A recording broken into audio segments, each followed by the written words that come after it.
महाराज जी, आपके चरणों में कोटि कोटि प्रणाम। महाराज जी, कई साल वीर्यनाश करके मानसिक रोग से ग्रसित हो चुका हूँ। पिछले 5 महीने से वीर्यनाश नहीं किया है, फिर भी नकारात्मक सोच नहीं जाती। महाराज जी, जोशी ने बताया कि सब शनि और राहु का प्रभाव है। कोई शनि राहु का प्रभाव नहीं। करो दुष्प्रवृत्तियां और शनि राहु को दोष दो, बेकार की बातें हैं। कोई किसी को सुख दुख नहीं देता, हमारे आचरण ही हमारे को दुख देते हैं, पक्की बात समझ लो। बोले वो अमुक ने उसको पीटा, राज कर्मचारी आपकी सुरक्षा के लिए हैं, लेकिन जब आप असत आचरण करेंगे तो पीट के जेल में डाल देंगे। ये राज कर्मचारी हैं।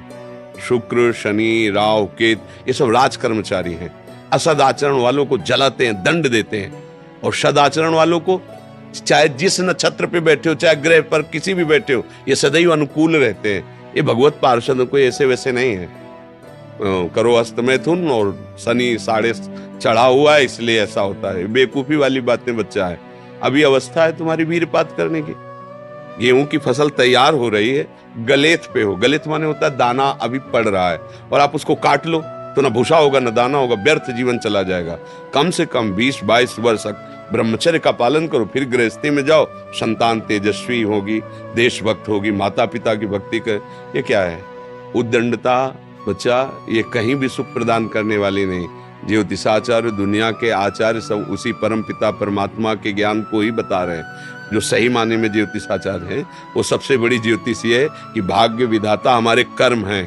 अवश्य में भोक्तव्यम कृतम कर्म शुभाशुभम। ठीक अपने कर्म कर लो, कोई तुम्हें बिगाड़ दे तो मैं बताना।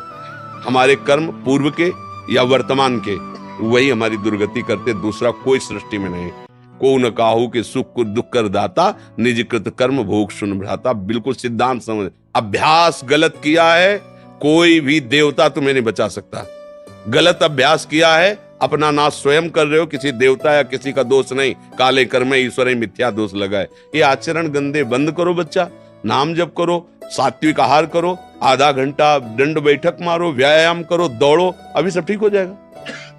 अरे पीछे गलती, यद्यपि ये गलती ऐसी पूरे जीवन भर भोगना पड़ता है, क्योंकि बाल्यावस्था का वीरपात बिल्कुल जीवन को नष्ट कर देता है।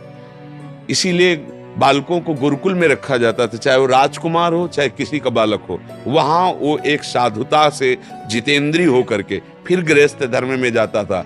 10-20-50 वर्ष गृहस्थी में रहा, कुछ उसका बाल बाका नहीं हुआ।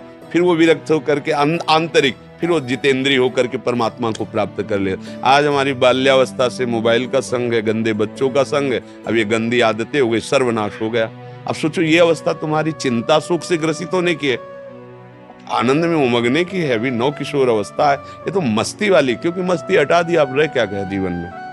ये जो लोग समझते हैं ना कि जैसे खून निकलवा लो तो खून बन जाता है, बहुत गलत बात है। खून वो दान देना, वो महीने में वो बात एक अलग है, लेकिन सप्तम धातु वीर एक मन शुद्ध सात्विक पौष्टिक अन्न के बाद एक बार के लिए तैयार होता है। और यहाँ बच्चे खिलवाड़ में 2-2 3-3 बार रोज। अब क्या होगा? उनका हड्डियों तक की सामर्थ्य नष्ट हो जाएगी। कुछ दिनों बाद देखना बंद हो जाएगा, ऐसे चौंधियाने लगोगे, खड़े होने में चक्कर आएगा, कमर दर्द करेगा, पैरों में टूटन बनी रहेगी, दिमाग में टेंशन बनी रहेगी, पढ़ोगे तो कुछ याद नहीं रहेगा, स्मृति नष्ट होने लगेगी, एक नास्तिकता छा जाएगी। फिर जीवन भार लगेगा, फिर नशा में उतर जाओगे, फिर तो बस गए, फिर गए। अब कौन मानता है संत महात्माओं की बातों को? समझाता है तो साधु महात्मा है तो अब अलग बात करते हैं। नहीं, हर बहन भाई को 20 वर्ष तक नियम पूर्वक ब्रह्मचर्य रहना चाहिए। ये जो व्यवहार चला है, अब क्या है कि कुछ भी बोलो तो जबान पे लोग अंकुश की, वो तो ऐसा बोल रहे। ये जो मोबाइल की सुविधा और उसमें सब गंदी बातें देखना, अब आप पढ़े लिखे हो, सर्च करो, सब आ जाएगा। ये जीवन का नाश कर देने वाली बातें हैं बच्चों के। माता पिता को इन पे सावधान रह करके अंकुश करना चाहिए, क्योंकि वो इस समय उन्मत्त हैं बच्चे, उनको वास्तविक सत असत का ज्ञान नहीं है। तो वो अपना ही अहित करने के लिए अपना सुख समझते हैं, अपना अहित कर रहे हैं, अपना सुख समझ रहे हैं। ये तो कहो भगवान की आपके ऊपर कृपा है जो आप हिम्मत करके अपनी बात यहाँ कह रहे हो। पर फिर भी अबलो निशानी अबना न से हो, सावधानी से चलो। पर हम जो कह रहे हो मानो। आधा घंटे व्यायाम निश्चित करो, सबको करना चाहिए, चाहे स्त्री शरीर हो चाहे पुरुष शरीर हो। एक बार शरीर को बहुत एक्टिव करना चाहिए। ये शरीर हम नहीं है। जैसे आप मोटरसाइकिल सुबह सुबह आप बैठो, तो पहले क्या करते हैं, हाई रेस में डाल करके उसको एकदम गर्म करते हैं ना, सब खुल जाए। अब चलो ऐसे हाई रेस में इसको लाओ, 10-15 मिनट दंड बैठक, व्यायाम, प्राणायाम, आसन आदि के, फिर अपनी दिनचर्या करते हो तो आप संयमी रहोगे, आपके प्राण पुष्ट रहेंगे, आपका अन्न पचेगा, कोई भी चोट आदि बहुत कम मात्रा में आपको कष्ट देगी। हर बीमारी से लड़ने के सामने, अब यहाँ सुबह 10 बजे तक सो रहे, व्यायाम क्या करेंगे, प्राणायाम क्या करेंगे, आसन क्या करेंगे? सूर्य जिसके सोने पर उदय हो गया उसकी आयु, बुद्धि, स्त्री, कांति सब क्षीण हो जाती है। कौन मानता है? रात्रि के 2-2, 3-3 बजे तक जगना और सुबह 10-11 बजे तक सोना, ये दिनचर्या है। तो हमारी राय है सात्विक भोजन कीजिए और व्यायाम कीजिए। करते हो व्यायाम?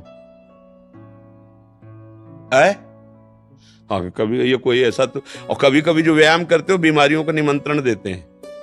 आज आप लगाओ 20 दंड और 50 बैठक और 5 दिन छोड़ दो, पूरा शरीर दर्द करेगा, फिर लगाओ, फिर वह दर्द करेगा। रोज अगर नियमित करोगे तो वही पच करके आपके शरीर को पुष्ट करेगा। ये शरीर दुर्लभ बात है, दुर्लभो मानुषो देहो, लेकिन एक क्षण में नष्ट हो जाने वाला है। इसकी दुर्लभता है संयम नियम से चलकर स्वरूप बोध कर लो या भगवत भजन करके भगवत प्राप्ति कर लो। अगर ये नहीं तो फिर क्लेश ही क्लेश, अशांति ही अशांति है। अभी सावधान हो जाओ। बिगड़ तो गया, अब ये नहीं कह सकते कि अभी कुछ नहीं बिगड़ा, बिगड़ गया। अगर कभी 25 वर्ष के बाद गलती हुई है तो हम उसे कह सकते हैं कुछ नहीं बिगड़ा, क्योंकि तुम्हारा पुष्ट है जीवन पूर्व से, अब आगे बढ़ो। लेकिन बच्चापन से ये जो रोग लग रहे, 13-14 वर्ष का बच्चा है और उसकी हालत ये है कि उसे वैद्य के द्वारा औषधियां दिला करके उसे ठीक करने की चेष्टा कर रहे हैं। क्या हुआ?